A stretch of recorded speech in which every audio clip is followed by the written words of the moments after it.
প্রথমেই টার্গেট করা হয় সচ্ছল ব্যবসায়ীদের, এরপর ফেলা হতো প্রেমের ফাঁদে। পরে ব্যক্তিগত সময় কাটানোর প্রস্তাব দিয়ে কৌশলে বাসায় ডেকে নেওয়া হতো।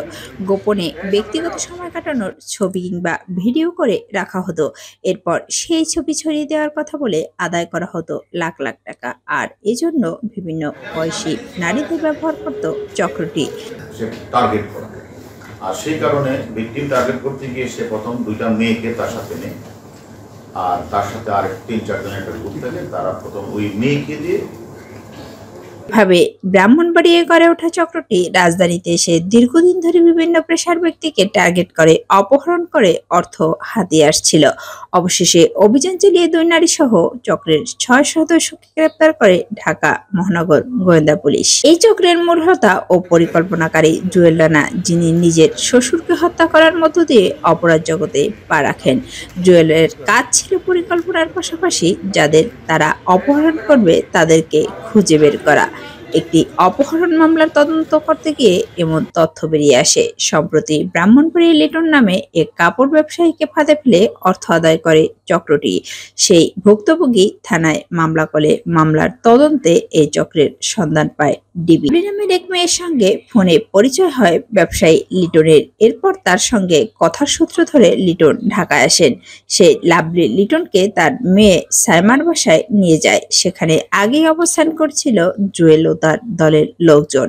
লিটন বাসায় গেলে একটি কক্ষে নিয়ে কয়েকজন মেয়ের সঙ্গে আপত্তিকর ছবি তোলা হয়। ভিকটিমকে করে কি একটা মেয়েকে নিয়ে এসে মেয়ের সাথে আপত্তিকর ছবি তোলে, তখন বলে টাকা দাও, তার কাছ থেকে 10 লক্ষ টাকা মুক্তিপণ দাবি করে। ওই 10 লক্ষ টাকা মুক্তিপণ দিতে হবে ক্রিপ্টোকারেন্সির মাধ্যমে, অর্থাৎ ডলারের মাধ্যমে পেমেন্ট করতে হবে। এবং সেটা তারা এই 10 লক্ষ টাকায় করছে, কিন্তু ক্রিপ্টোকারেন্সি তারা বোঝে না। তখন তারা বললো আরিফ নামে একজন ব্যক্তির কাছে যাও, সে ক্রিপ্টোকারেন্সি করতে পারে। তখন তারা সেখানে গিয়ে তারা ক্রিপ্টোকারেন্সির মাধ্যমে 10 লক্ষ টাকা ঢলান। এরপর জুয়েল রানা লিটনের কাছে 10 লাখ টাকা মুক্তিপণ দাবি করে। প্রশাসনের চোখ ফাঁকি দিয়ে এ টাকা চাওয়া হয় ক্রিপ্টোকারেন্সির মাধ্যমে, যা দিতে হবে ডলারে। তথ্য প্রযুক্তিতে দক্ষ চক্রটি প্রতিটি কাজের জন্য আলাদা আলাদা মোবাইল ব্যবহার করত। পুলিশের হাত থেকে বাঁচার জন্য ঘটনাস্থল থেকে অনেক দূরে কোনো এলাকায় তাদের ব্যবহৃত ফোন ফেলে দিত। একজনের পিছনে একটা সিম, এটা অপারেশন সাকসেস হলে এই সিমটা আবার ফেলে দিয়ে আসে।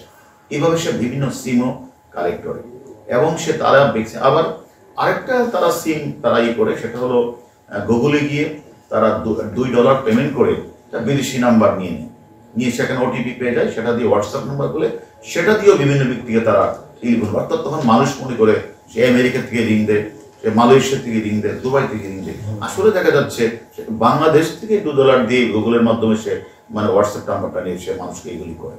তার কারণে এই মানুষ অনেক সময় আইন শৃঙ্খলা ভঙ্গে ফাঁকি দেওয়ার জন্য মূলত এই কাজ করে। সবকিছু আমরা অনেক তথ্যই পেয়েছি।